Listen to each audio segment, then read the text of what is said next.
It is Saturday, my dudes. Welcome to the Untitled Morning Show. Not really going on in the morning, is it? No, sirree. No, it is 5:18 p.m. out here in Baltimore, where I am sipping on some bourbon, and we about to dive deep, my friends, into some memes. Now, I reckon y'all's the smart folks. So, without further ado, let's talk about our guest today. Now, you might know him, you might love him. Highly doubt with some of the people that have been coming around my YouTube channel that you won't be too disappointed to see this man. But without further ado, let us introduce Mr. Glenn Beck. Now, this conservative chicken chucker has been espousing some bullshit, and we're going to go over that bullshit today. In this video, I woke up to it. It was amazing. After the Tucker Carlson video, I thought, there's no way I'm going to get something as easy to dive into. But here we are. Woke up, saw this the other day.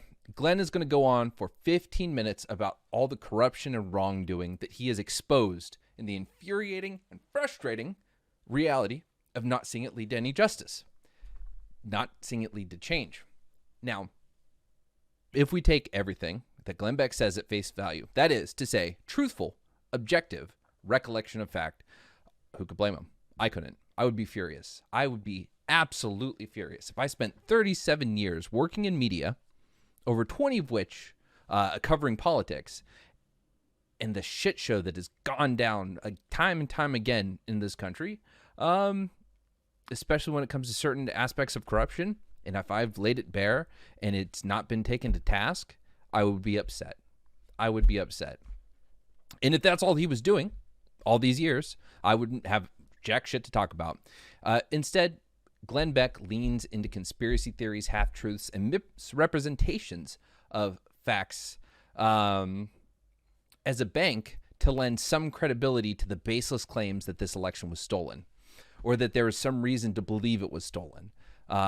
So in the face of performative outrage, I have both dressed up to keep the situation light, and I'm attempting to be calm. I will do my best. So let's, without further ado, get into this. Let's start with his introduction. For the last few days, I have, and I think you feel the same, had a gut punch. And I've been trying to put my finger on it, and I've been trying to figure out what to say to you and how to say it. And I think I just have to say it like this. The melodrama. I don't know about you, but I'm tired. I am worn out. I am fed up. I've had enough. I am tired of exposing corruption, doing our homework, going overseas and having documents translated to make sure they're exactly right, presenting the evidence. We know what's happening, except then once we expose it, nothing happens. Nobody goes to jail. Nobody pays for a damn thing anymore. So we want to stop it there and say that he is setting the stage to say that he has been a truthful, objective purveyor of facts, and that the fact that nothing else has happened is showing just how corrupt this is. He's setting you up for discussion about the election, to where he's going to paint through a number of things that we're going to easily go through. He is going to paint it as if everything that he talks about was something that should have been a cut and dry case. Action would have been taken, and it hasn't been. We're going to see some examples where action has been taken and where he is completely full of shit. But here we go with the faux outrage. Allow us to continue. Nothing. If you and I did half the things that people in Washington do every day, you and I would go to prison. This is true. But it's not just Washington. This is all over. This is everywhere. It's going to be Wall Street, corporate America. Plenty of people get away with shit that the normal American would be in a fuckload of trouble for. So far, we're all right. He's right. Clinton got away with it. Even the left knew that the Clinton Foundation was dirty. They sold uranium to our biggest enemy, Russia. Nothing. So, this is our first thing we need to talk about. The idea that the Clinton Foundation was corrupt, and through Hillary's time as the Secretary of State, they engaged in a bad business deal, and it was just full of corruption. This is a conspiracy theory. So let's talk about what he's talking about. For those who don't know, because I didn't know. I hadn't heard about this. This one passed me by. So we did some research, a little bit of fact checking. Going in, he is talking about Uranium One. Uranium One is a Canadian company that owns a 20% share of all the uranium production capacity within the United States. Now, Uranium One was being sold to the Russian atomic energy company Rosatom. The Clinton Foundation was not involved in any way, shape, or form. Here's where the conspiracy theory comes from. The chairman at the time of Uranium One, he had a $2.3 million donation to the Clinton Foundation through his family foundation. Now, also at the same time, Bill Clinton was brought on to give a speech, as Bill Clinton has been wont to do for many, many years since he was out of the office. And so Clinton goes and does a speech for a Russian bank that happens to also be, tied to part of the government that is promoting Uranium One stock for this acquisition, I assume. So with all of that, in 2016, it was a conspiracy theory was levied against them, saying that they had done wrong and the Clinton Foundation was corrupt. And here's a good example. Except for this sale to happen, because uranium is a natural asset that has national security implications, the sale of it, the removal of it, etc., is controlled by the government. So to approve this sale, 9 different federal agencies, including the State Department, had to unanimously sign off on it. So immediately, the allegation that the Clinton Foundation was the linchpin and the Secretary of State was the one that pushed this button and put her finger on the scale and made it go through, absolutely absurd. That would also imply that 8 other government agencies had not done their due diligence. Second of all, the sale removed no uranium from the United States. It didn't happen. All it is that that company owns 20% of the uranium production capacity in the United States. Now, what that exactly means as far as uranium leaving is a completely different discussion. But there were multiple investigations by congressional entities controlled by Republicans. The FBI investigated, found nothing. The House Intel Committee investigated, found nothing. And then the Justice Department, the U.S. Attorney in Utah, John Huber, led an inquiry into the FBI investigation and found nothing. This is a conspiracy theory that is not based in fact. Clinton took no part in the discussions about Uranium One. She wasn't presiding over that at the State Department. Also, like I said, 9 different agencies total had to approve it. So the point stands that this is bullshit. It is a conspiracy theory, and Glenn is leading into it. Not a strong way to start with this kind of argument. And this is all easily verifiable things. Unless you believe in the deep state, unless you believe in that kind of rabbit hole stuff, there's nothing if you do, nothing I can do for you. We're going to move on. No. She can take confidential, top secret emails and put them on her server at her home. Something you and I would go to prison for. Let's clarify real quick.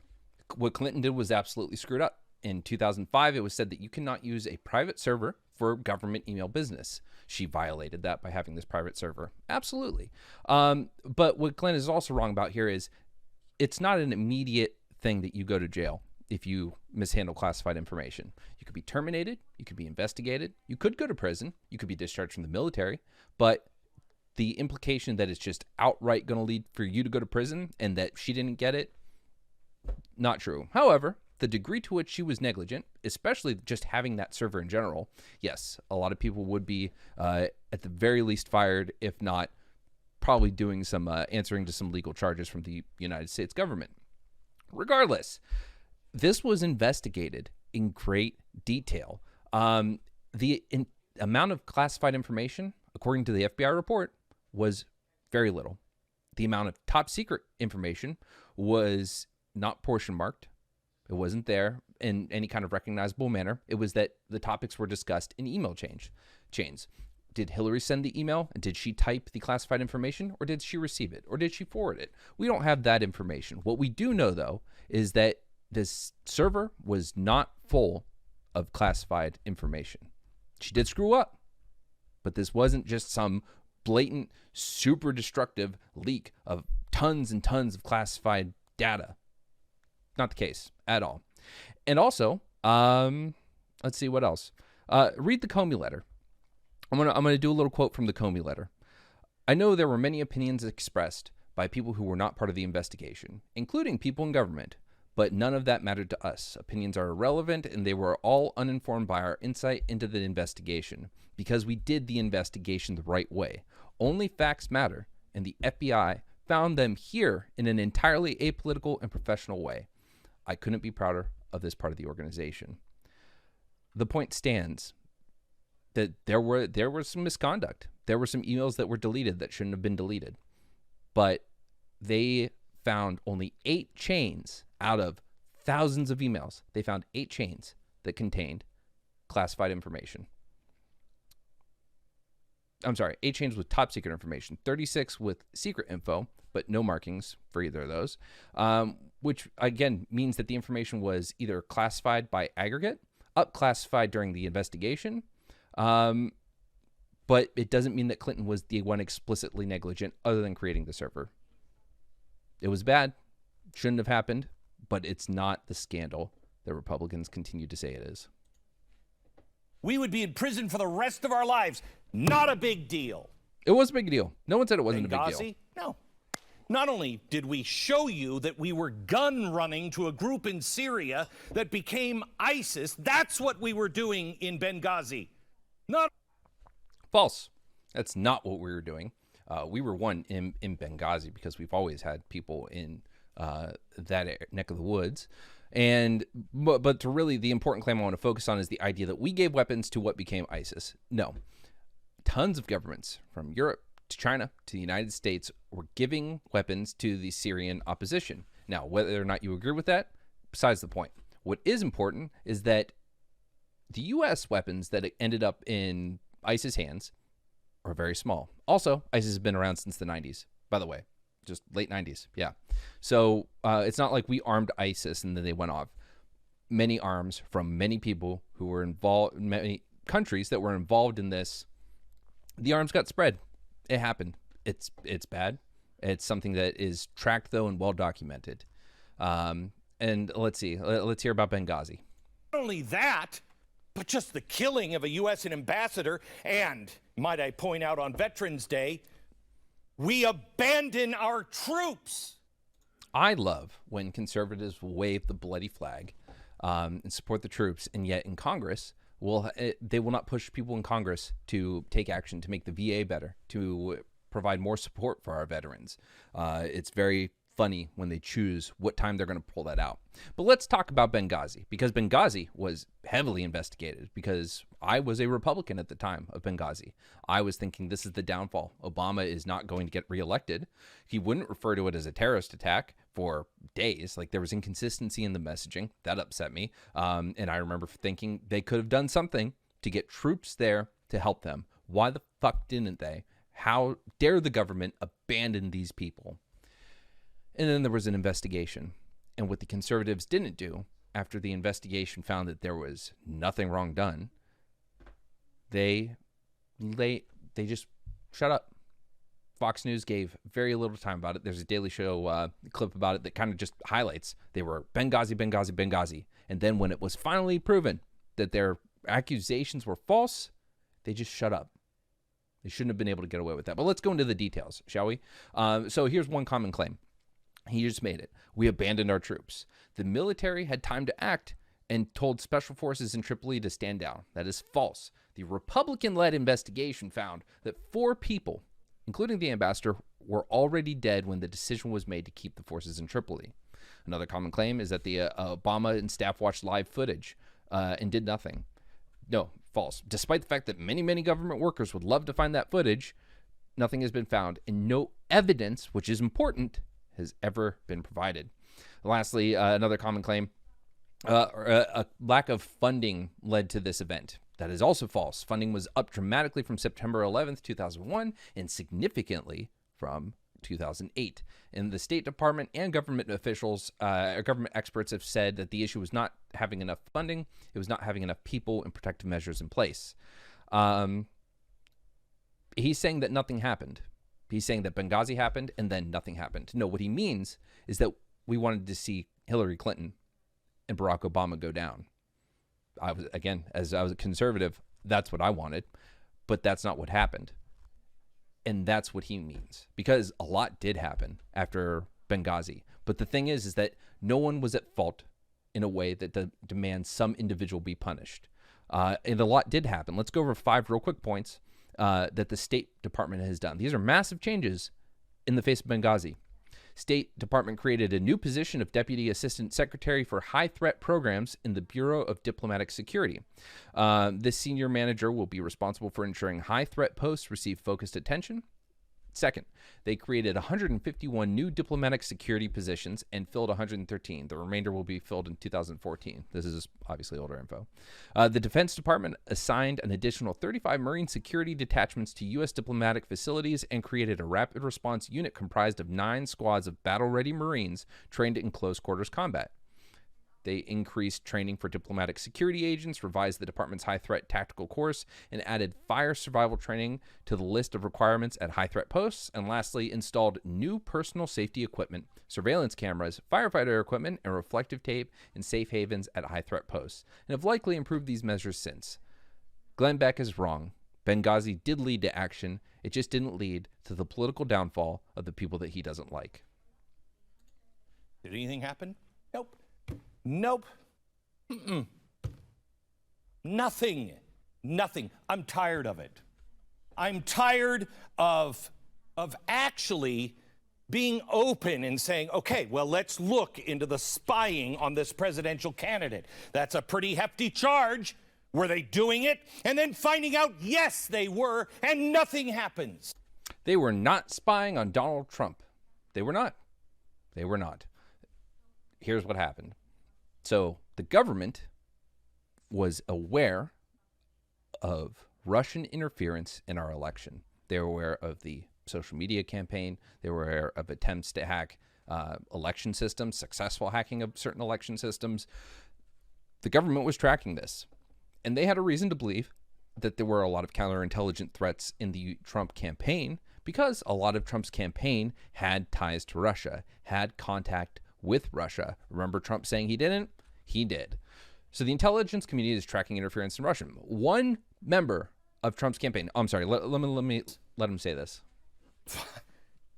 He was colluding with Russia. My gosh, that should be the biggest scandal of all time if that were true. If it wasn't true, and it was started, and evidence, paperwork even showed that they knew, all the way to the White House. You'd think that would be even a bigger story. Lying to the Fisa courts, nothing.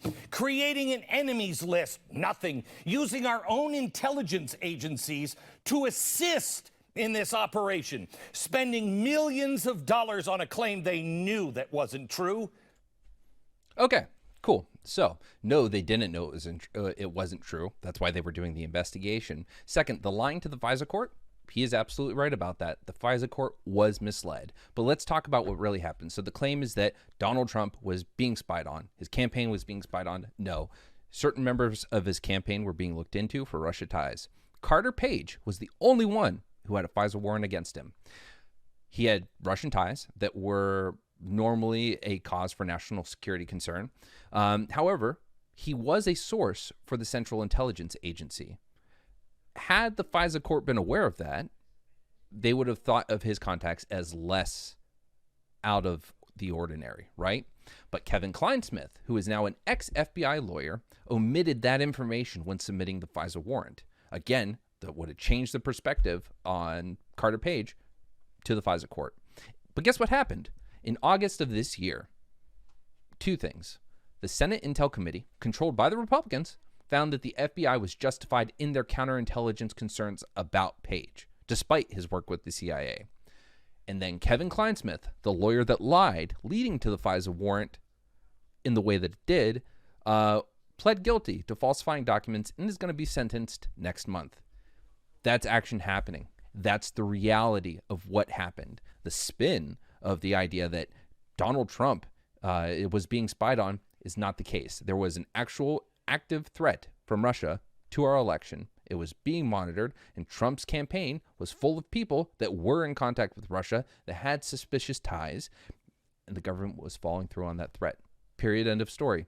This wasn't a conspiracy theory. This wasn't the government wielding itself against Donald Trump to keep him from getting elected. That wasn't the case.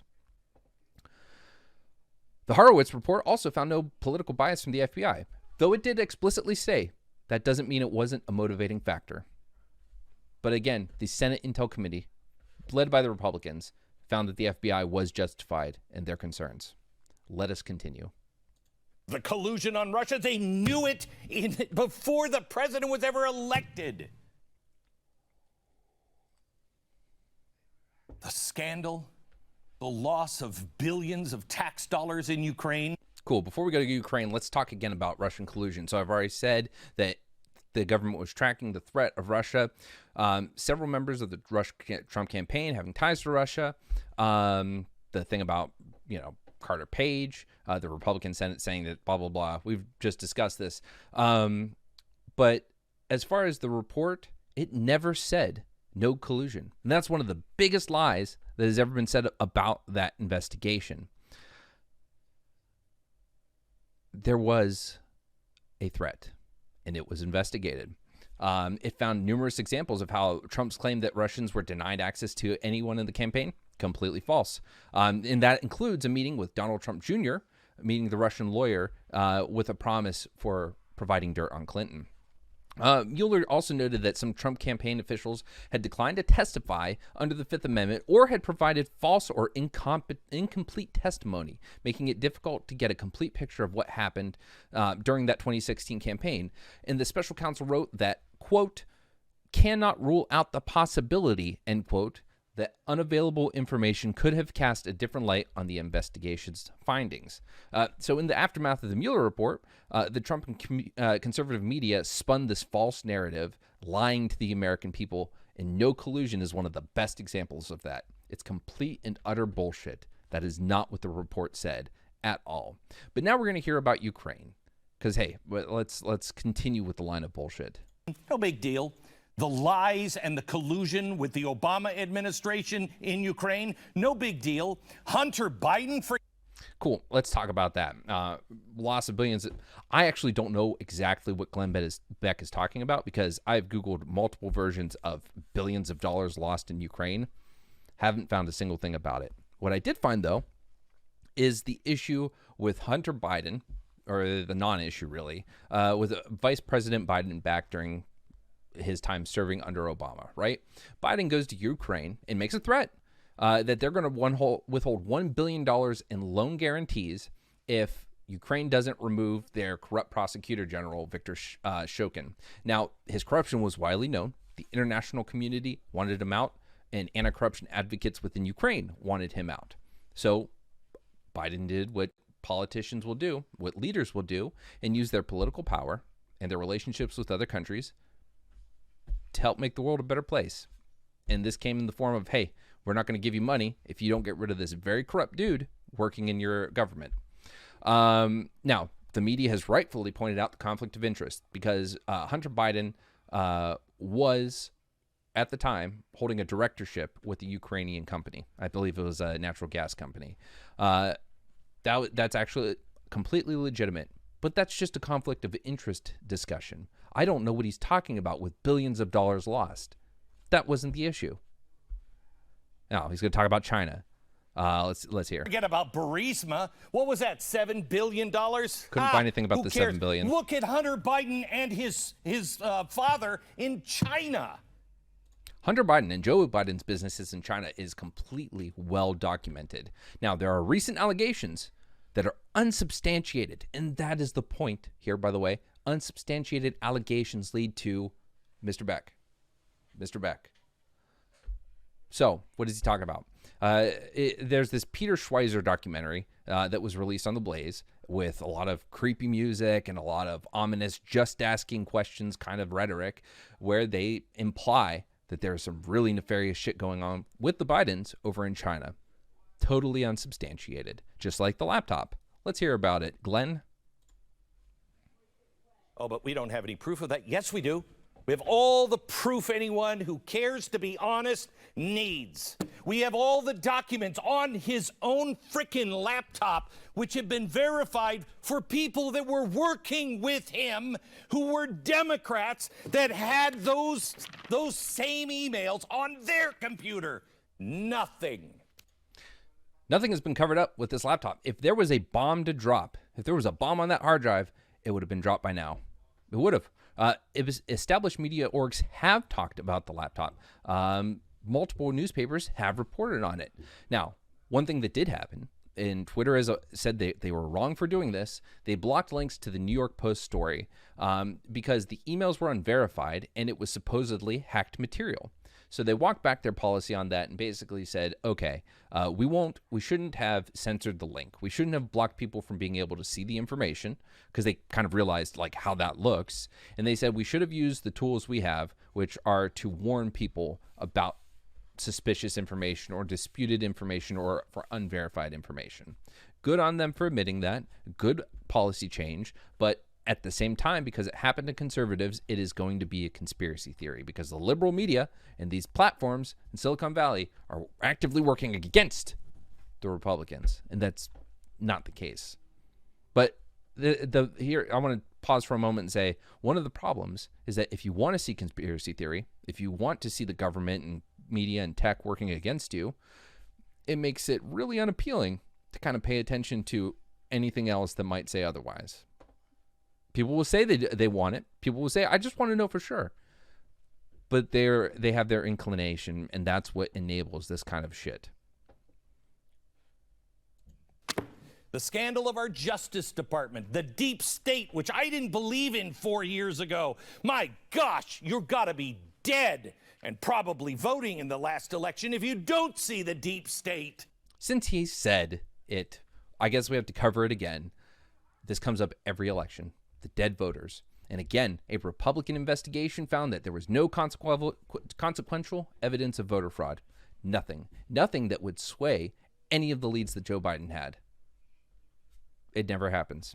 When Donald Trump in 2016 said that there were millions of illegal immigrants voting and that's the only reason he lost the popular vote. Nope, not the case. And the Republicans found it out. But again, these Republican reports disappear from the Republican minds when they go against the narrative. The corruption of our media telling us to deny our own eyes. There's a car on fire, and they're like, oh, nothing's happening here. It's totally peaceful. There's a car on fire behind you, but we're not supposed to notice that. Good has been made evil, and evil is made good. They ask you now to don't believe your own eyes, believe us. Our country is being torn apart on the streets by radicals who are marching with no Trump, no Biden, no America signs. But don't worry about that. This is just a peaceful group. Really? Our children are being indoctrinated with all kinds of crap, telling them that they're racist because of the color they were born with. Cool. No one is saying that your kids are racist because they were born white. Period. End of story. No progressive in their right mind ever thinks that. No liberal ever thinks that. No one with a mild awareness of systemic racism thinks that you are just implicitly racist because you're born white. It's the idea that white people, without meaning to, often engage in systemic racism. They just don't realize it. They might make a joke not realizing how harmful it is. They might engage with a negative stereotype, propagate a negative stereotype, not realize that it's wrong. They might come to some conclusion that is systemically ingrained in their mind. Because they're white and lack the lived experience, they don't realize it. That's all it's saying. The framing here, the idea that people are being indoctrinated, it's kind of showing, I won't say the WF word, but I think he's being a little overly sensitive. A lot of people get that way when you imply that they're racist, and that's understandable because it's a very hard thing to come to terms with racism in America. And people are often really bad and tactless when it comes to expressing that. And I understand that. And I get Mr. Beck's frustration, except he has molded it again into some anti-American narrative where it's the downfall of white people, the poor, persecuted white people.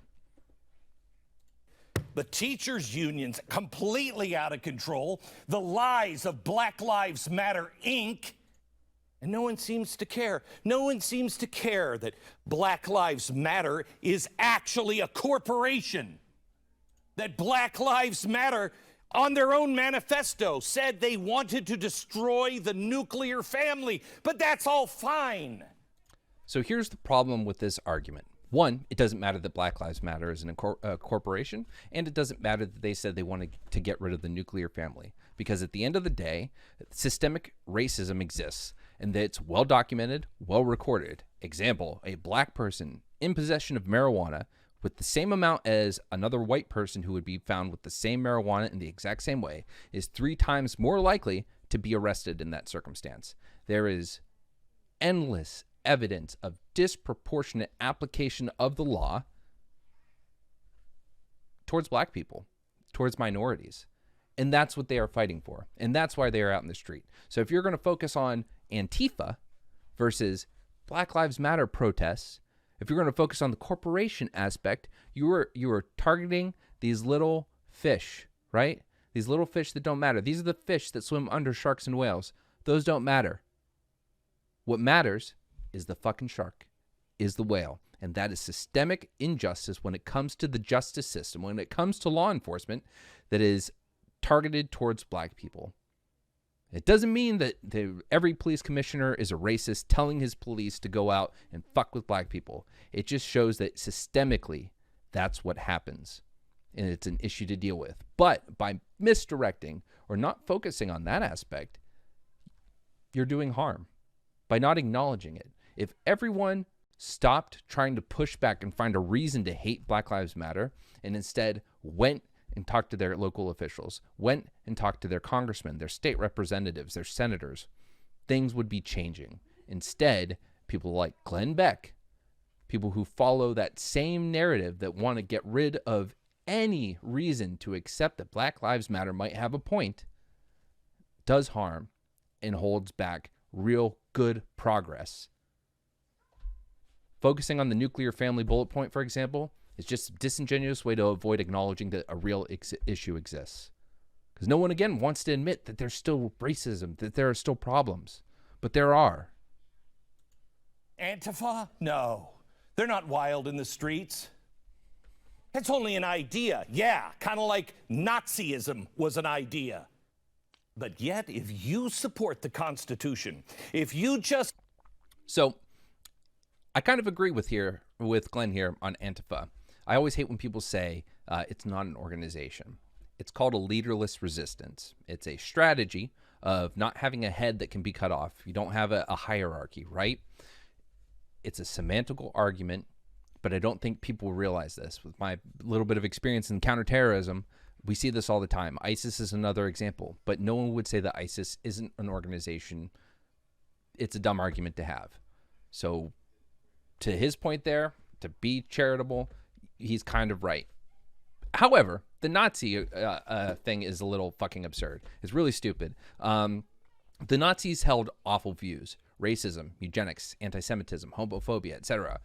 But they weren't an organization like Antifa. It was a government party that just happened to cater to a shit ton of bad beliefs. That said, rioters weren't also all Antifa. Maybe Antifa was there, stoking the fire. In fact, I'd say they were, but not all rioters were Antifa. And not all rioters are rioting just to steal shit. But that takes a lot of nuance to talk about. That takes a lot of depth of caring about the situation. And as we talked about with the last thing with BLM, Glenn doesn't care. So he doesn't look into it any further. Say, I want a fair and legal count. You're a radical. You're an anti-government zealot. I've had it.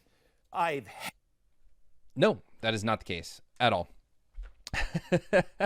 Wanting a fair and legal count makes you a radical. No, it doesn't. The issue is that calling for a fair and legal count implies that we didn't have a secure election. You're not a radical for asking this, but you're kind of dumb and doing harm feeding into that bullshit narrative. If you're a media pundit, if you're a news anchor, if you have someone, a strong Twitter platform, and you are spreading the idea that there is a need for a reconsideration of how this election went, and you're grasping to the same things that have already been debunked by the conservative investigation in 2016, by things that come up every year and turn out to be not the issues that people think they are. By contributing to that message, you are doing harm to this country. You are doing harm to this nation. And that's what people are upset about. And also the fact that just by buying into that, you kind of make yourself look a little crazy. Trump set the stage for this, though. Trump 100% did. Leading up to it, he refused to acknowledge that he would concede. He refused to tell white supremacist groups to fuck off. And he, every time asked about peaceful transition, said, we'll see how the votes go. He set the stage for this, and people are playing into that game. Had enough. I almost didn't make the show last week. There's some more melodrama. Because this is what I wanted to say to you. Except it would have been followed with, so see you later.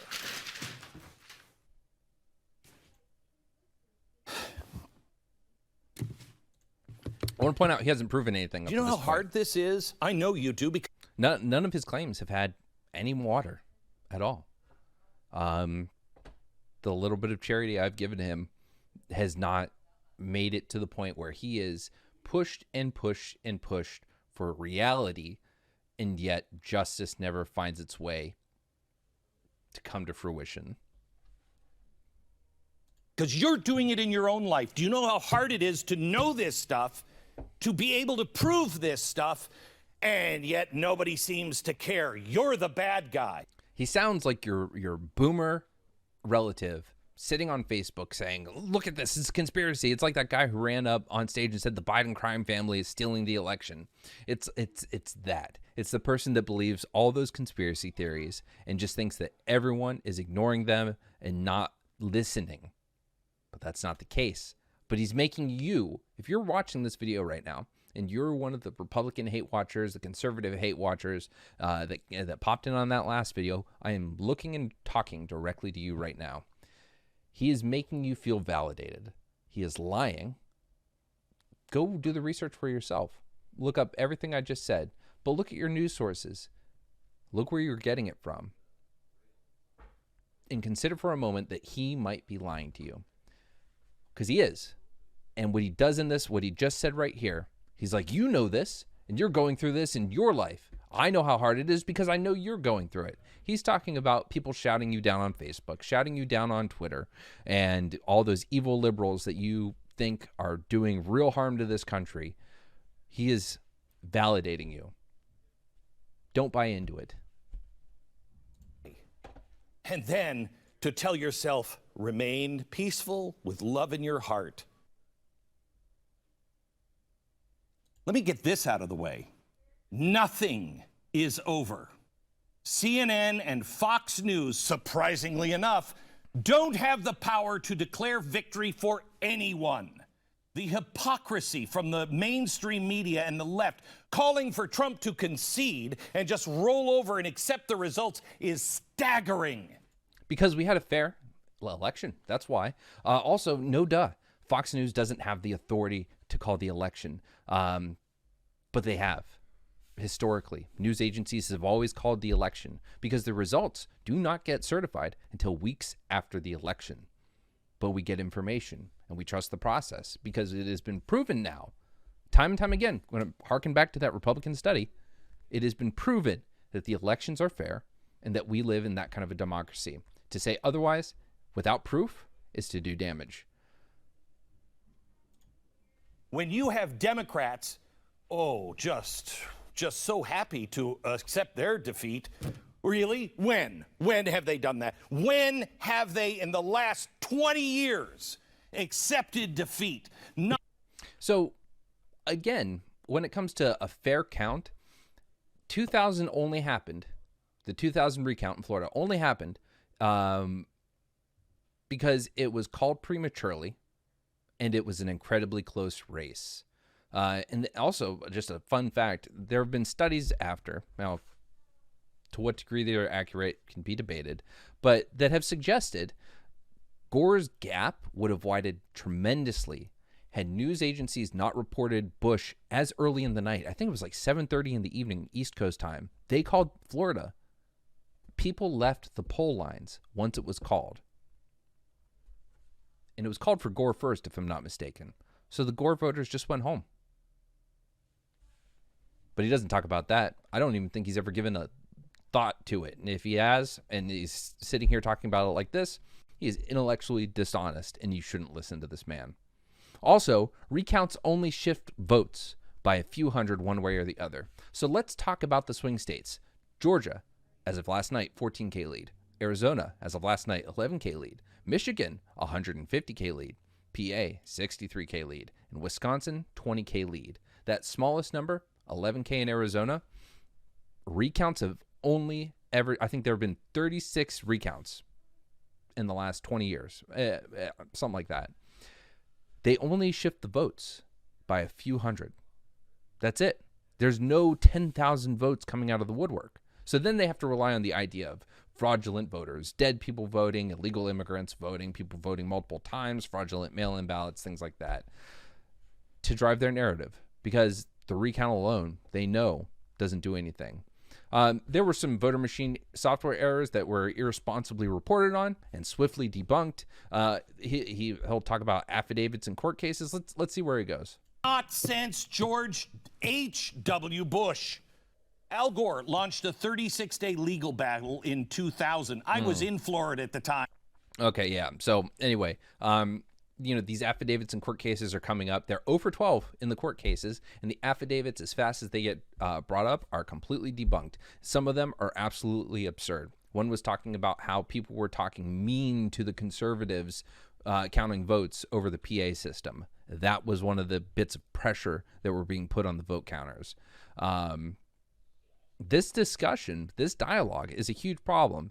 And also he said that people are calling for Trump to concede. They shouldn't be doing that. They're calling for him to concede because doing anything else is misleading people to believe that the election was fraudulent and that the media is covering it up and doing damage to our democracy. Now, the Gore legal battle.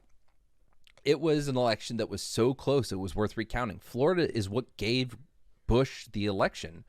But here's what happened in that legal battle. The recount was still going on, and they were at something like 537 ballots or votes in favor of Bush. That was the difference. And remember, recounts do sway by a few hundred votes. They stopped the count.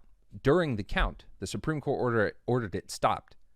How can he know that situation and sit here and tell you that Donald Trump deserves to have more votes counted again and again and again?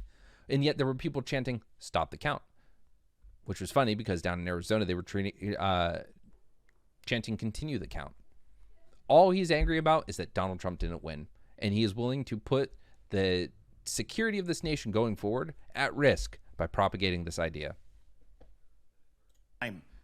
He didn't fully concede until December. And even to this day, they still say George Bush stole the election. They delegitimized him the entire time. That was just a dry run for what they did to Donald Trump. They weren't delegitimizing him for no reason. They were saying, this is kind of fucky. You stopped the count during the count and only won by 537 votes. There's a chance you didn't actually win the election. This is a little weird that we allowed our democracy to handle Florida in that way. And I completely agree. To this day, Democrats claim Russia stole the 2016 election. To this day, they spent over $30 million to try to prove it. No, the Democrats don't say that they stole the election. Nancy Pelosi did say in 2017 that they hijacked the election, and that is absolutely true. They contributed a shit ton of propaganda, disinformation, misinformation, and leaked those hacked emails at very strategic points. And while many will say that it's unknown the degree to which they had an effect on our election, what is known is the fact that there are thematic similarities between the misinformation and propaganda that was being spread on social media and the reasons that Hillary Clinton actually lost. A number of intel and law enforcement agencies have come out and said that their campaign was incredibly sophisticated. So the idea that it didn't have an impact would be really foolish to believe. We spent, what, $100 and some phone time? And we showed you it wasn't true. And by the way, who's the governor of Georgia right now? Well, if you ask Stacey Abrams and many within the Democratic Party, it's Stacey Abrams. They didn't give up that. She still says that was an illegitimate election. She lost by 50,000 votes. It's illegitimate. I actually won. So what he does here is he says Stacey Abrams won by 50 or lost by 50,000 votes, and yet she said it was an illegitimate election, which kind of makes it sound like everything that I just said up there would be hypocritical if I didn't agree with him, right? Except if you read her non-concession speech, it was a commentary on voter suppression and disenfranchisement, which again, might be hard for you to believe is actually something that really happens, especially in the South, especially in a place like Georgia. So she, in her non-concession speech, was simply saying that there was disenfranchisement and suppression that led to this to happen. And then she says, in that same speech, I acknowledge that the former Secretary of State, Brian Kemp, will be certified as the victor in the 2018 gubernatorial election. Her speech had multiple acknowledgments of that. Donald Trump has not done that. It is completely disingenuous to imply that Stacey Abrams is in any way, shape, or form doing what Donald Trump and the Republicans are doing right now. Period. End of story. This is a misleading at best and an outright fucking lie at worst. This is shit that with 2 minutes of research is easily explained. It's not a cover-up. It's fucking reality. Democrats are the biggest sore losers of all time, but Trump, if he just doesn't roll over, you know what? Screw you. There is a process, and the Trump campaign has every right to see it through. There is a process, and it was fair. And saying otherwise is bullshit. I think we're going to say that about 10 more times before this video is over. May or may not change the election, but the process matters. No. It's not going to change the election. It's not going to change the election. The process worked. It's not going to change the election. And doing this, I don't need to say it again. Law matters. Democrats and the media are doing everything in their power to convince you that what Trump is doing right now is not normal. It is. I told you before we went into... It's not normal. So when people talk about the legal strategy of Donald Trump's campaign, they don't actually have a legal strategy. They might have a legal strategy, but they don't have a legal avenue to try and take this election. Would someone call this a soft coup? I don't know what the appropriate term is, because when I think of coup, I think of way more violent shit than what's going on here. But this is, from what it seems, some attempt by the Trump campaign to use as much legal force as possible to maybe make something happen. But the reality is, nothing's going to. This election, how the left is organizing street protests to force Donald Trump into conceding. Did the right do that in 2000?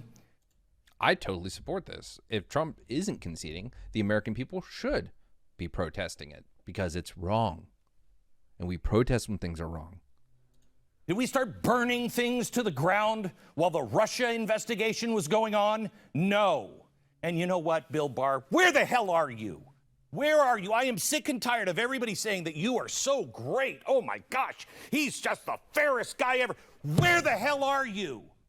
We don't trust our justice system. What are you doing? The left, organized to force Trump's hand, is now moving into phase 2. New protests began last Friday. If you scroll through their list, They plan even more action going all the way into January. But we're in the eye of the hurricane right now. Do you notice there were everybody was set to riot on the streets, and it's almost like they got a phone call. No, hold back. Looks like maybe we can pull this thing off without any riots. No one was poised to riot in the streets. People started boarding things up because Trump inflamed tensions within the United States because he refused to denounce white supremacists, and he refused to admit or to commit to accepting the results of the election, to commit to a peaceful transfer of power. He says it's weird how peaceful. Trump was taken to task in the voting booth. He wasn't pulled into a street and had a knee in his neck for 9 minutes.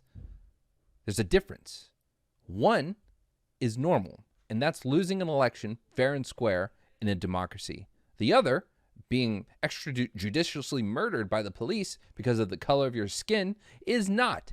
If there's any reason to protest not accepting the results of election, is a damn fucking good one.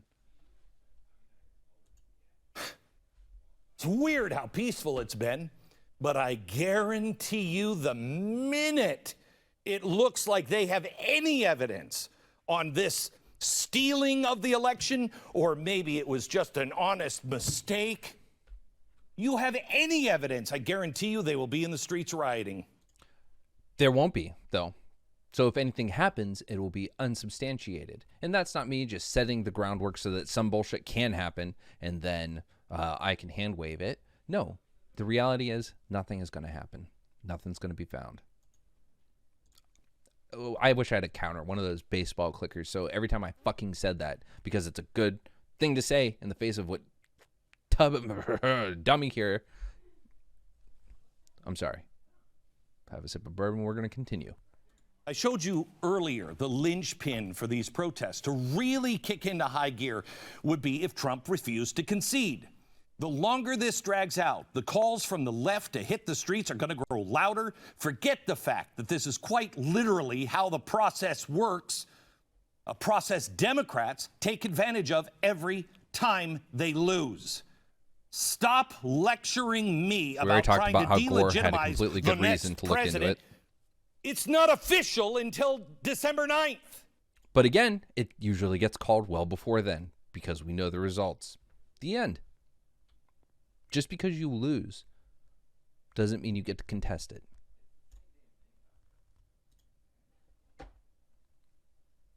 There is a process outlined in the Constitution, and it is Donald Trump's duty to investigate this election. It's not. Yes, there are anomalies. Yeah. Believe it or not, it's very important that we learn to separate the crap from the real questions. And there's a lot. I mean, we are neck deep in bull crap if you go out online. You're going to get, I bet you that there is Russian Twitter operatives right now playing both sides. You're going to find out the Trump campaign is now focusing. Oh, that was a little weird. It sounded like he just implied that Russia could have a negative impact on the election. Isn't that weird? That is weird. That's very weird. It's also weird how, like, earlier in the video, that didn't play a role in any fucking thing he thought or said. On all the wrong things, or maybe all the right things. Let's look at what the lawyers are focusing, because this is not a political process. Last Tuesday was a political process. Now it's constitutional. I have several questions that I think should be asked. This is where we get. Why were the poll watchers in Pennsylvania? This is where we get to the, I'm just asking questions. And what happens here, what Glenn Beck was really good at, and has always been good at, is posing questions, and Fox News adopted this, posing questions as if they're legitimate when they're completely unsubstantiated. There's no reason to have asked these questions in the first place. And the only thing that does is it serves to make you think some conspiracy bullshit, to think that there is something there when there isn't. They can just ask those questions without evidence because they're not saying a claim, but it still has a negative effect. Kept away from doing their jobs. One poll watcher said, and I quote, "We literally had no input and no ability to watch anything." That wasn't true. Now, there was a court case about this, and they had to resolve how close people could get. But it was with some observers, not with poll watchers, and it was with regard to just how many feet away they could stand. It was resolved during the count, and we move forward. Similar claims were made in Michigan. Although poll watchers were inside the rooms. Let's talk about this one. So he's talking about poll watchers being inside the room. He's saying locked out. He's showing a Fox News headline that says locked out Detroit Republican vote challengers furious over the lack of access. Let's talk about what actually happened in Michigan. What he's referring to isn't all over Michigan. He's referring to the TCF Center, which I believe was in Detroit.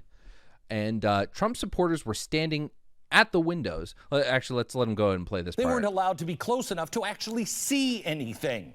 When word of this got out, take a look at what they did. Oh, yeah, but that's easily explained away. So when he says take a look at what they did, for those only listening, it's someone putting up the poster board on the windows. But what was happening on the other side of those windows were people gathering, chanting, "Stop the count," video recording, and taking pictures of the counters, intimidating them. Which is the whole reason that people were worried about poll watchers in the first place. So at the TCF Center, Trump supporters are standing out there intimidating and filming the counters. There is a limit to the number of challengers allowed in the room for each party. There's a certain number. It's like 124 or something like that. They were at capacity and therefore blocked everyone else. That's it. That's all that happened. Officials were there inside that room. Challengers were there inside that room. A fair, democratic count was happening inside that room, and this framing is a lie. This framing is bullshit. And the problem is that they have this platform where they can spew it, and people are just going to absorb it because they should be able to trust the media. They should be able to trust the news, and they can't because of Glenn fucking Beck and people like him. I've never seen anything like this before. Why would you cover the windows? Well, the city of Detroit, which is squeaky clean. I mean, again, he's making a baseless implication there. Oh, Detroit is super corrupt, so you know that they're contributing to the downfall of our democracy. Told Fox News, which is so on our side. And that bias right there, Fox News so on our side, as if he expects them to toe a fine line and to stay on that line and to not move from it to support our side. What is your side, Glenn Beck? Because from your phrasing of everything, it's not the fairness of an election. It's making sure that Donald Trump can somehow win. That's it. That seems to be your side. And he's pissed off that Fox News would have the audacity to have some integrity during this bullshit. That they did this to protect voter information and filming ballots. But look how far away the actual vote counters are from the windows. How are you going to see that?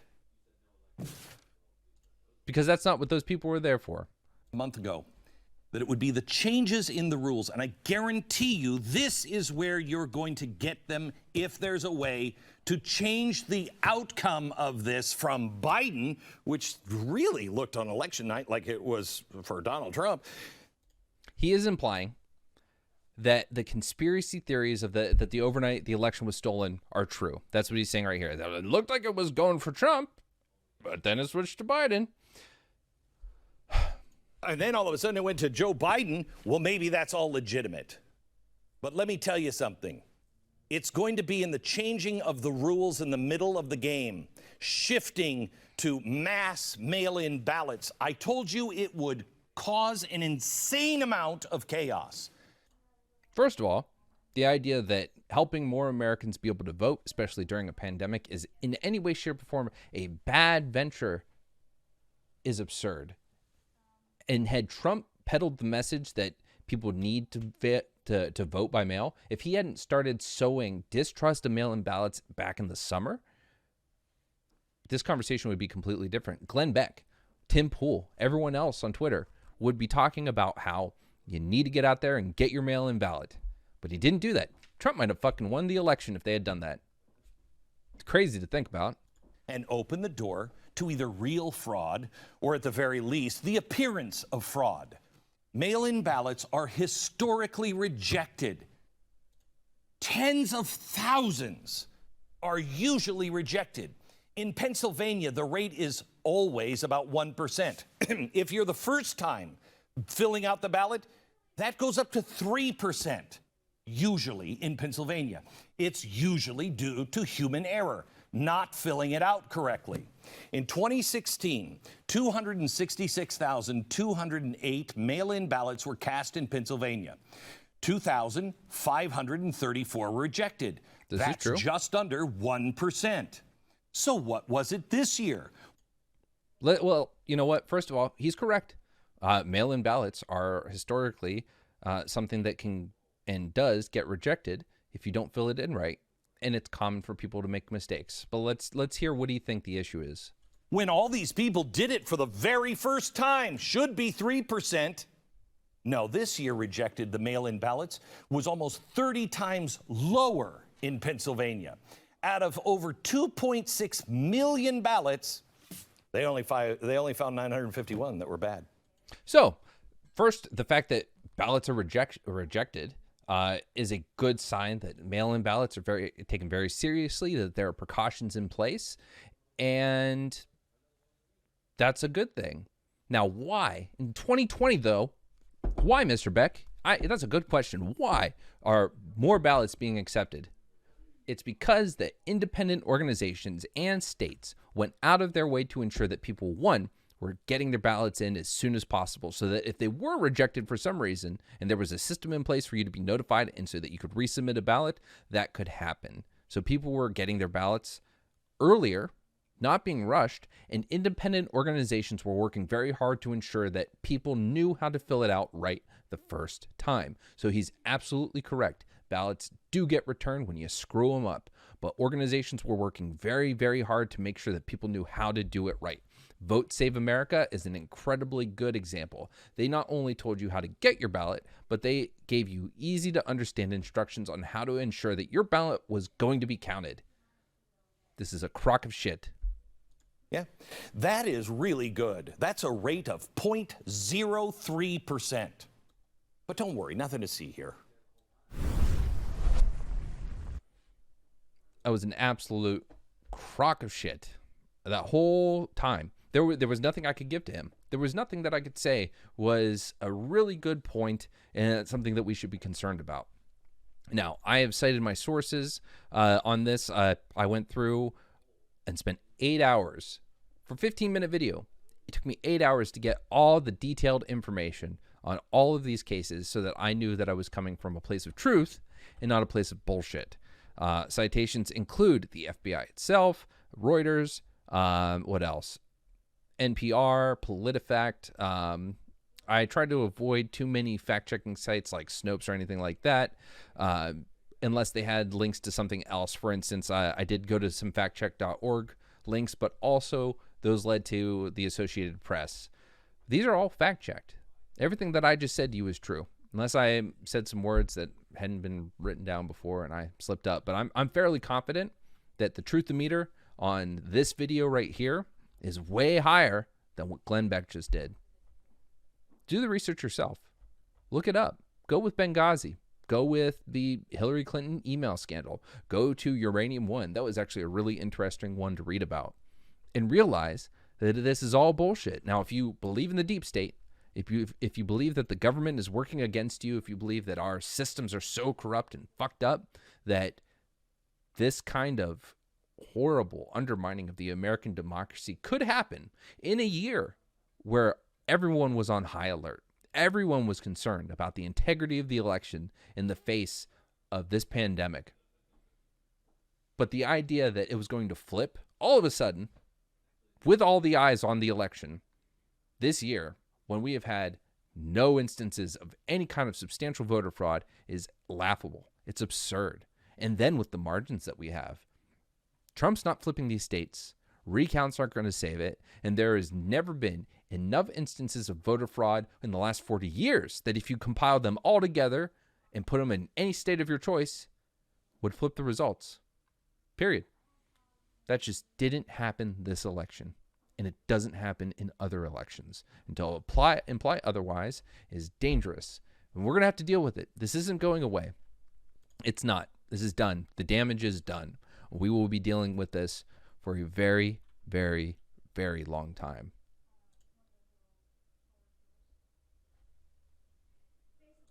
we have a responsibility to call out these pundits. We have a responsibility as Americans to hold the media accountable. And no, I'm not talking about when they cover up government conspiracies and work for the man. I'm talking about when these people, as independent operatives, as members of larger news organizations, channel a message that is untrue, unvalidated, unsubstantiated, and harmful to the American people, to the world. The stability of America affects things well beyond our country itself. But if you want to just think of America first, this is hurting America. Our elections were fine, more than fine. Once again, a proof that we are running a stable democracy when it comes to the fair ability for people to vote. Now, we have issues with disenfranchisement. We have issues with voter ID laws. We have issues with voter suppression. And those are discussions we need to talk about because those affect very marginalized communities. But overall, at the end of the day, you can trust the American election results. It's a little weird, isn't it, that the conservatives are accepting all results where they won. Those ballots are good. Those ballots are valid. They don't care if they were mailed in. They don't care what place counted them. The only places that they are protesting are where they lost. And in particular, that's with Donald Trump. So keep that in mind. If you're one of those people that is sitting here telling your neighbor, telling yourself that the election was fraudulent, that there's something that needs to be looked into, or that you just want to make sure that you're asking that for a legitimate reason. Unfortunately, spoiler alert, there isn't one. There isn't one out there. And to continue to act like there is, I don't know what to tell you. That's been our show. It's a crazy world we live in, and conservative Colonel Sanders is going to continue peddling his garbage, and people are going to continue to buy into it. This is a reason that I was about to end, but this is a reason that people like Tim Pool are so dangerous. It's because they have a massive platform. Tim has, in the last month and a half, gained something like 60,000 followers on Twitter. His views are going up on YouTube. His connection, his reach is growing. So he has 760-something thousand followers on Twitter, but his reach is millions. And he amplifies messages like this, the idea that there is a problem. And he does it irresponsibly. And he's a voice that a lot of people trust, because they see him as he says he's like an aggrieved liberal or something like that. He says disaffected liberal, I believe, is what he calls himself. He calls himself a disaffected liberal. So people are like, hey, Tim has these liberal ideas. He's gone on Joe Rogan. He says, I'm a liberal. I'm for this and that and this and that. And yet he comes to his platform and he espouses the ideas that are propagated by conservative media. And so that gets to a whole different audience. 70 million people in the face of Donald Trump outright lying, doing awful shit his entire presidency. 70 million people still voted for him. And we've talked about this before. Not all of those people are racist. Most of those people are not racist, not sexist, not homophobes, and yet they still voted for Donald Trump. Was it refusal to admit they did something wrong, so they wanted to vote for him again? Was it a refusal to vote for Biden because we've played this partisan politics game for the last 30 years to such a degree that it's detrimental to our country and ingrained in our political system? What is it? Why would they vote for him? We got to think about that. And I think that people like Tim Pool give people permission to support dumb ideas. Trump is one of the dumbest ideas America has ever had. With that, that is our show. Thank you all for watching. I very much appreciate it. Thank you for tuning in. Check us out on Twitter, us as in me, at LikeandGTV, LikeandGTV on YouTube, and then LikeandGTV on Twitch, where you can catch the show live. We're working to make this a daily show that happens in the mornings as often as possible. Usually we'll cover some sort of news article and whatnot. If you have a video that you would like us to go over, if you have a subject you'd like us to look into, feel free to shoot a DM or shoot a tweet And with that, take care of yourselves. And don't be afraid to call out bullshit when you see it, because it'll pile up real fucking fast if we don't. Take it easy, folks.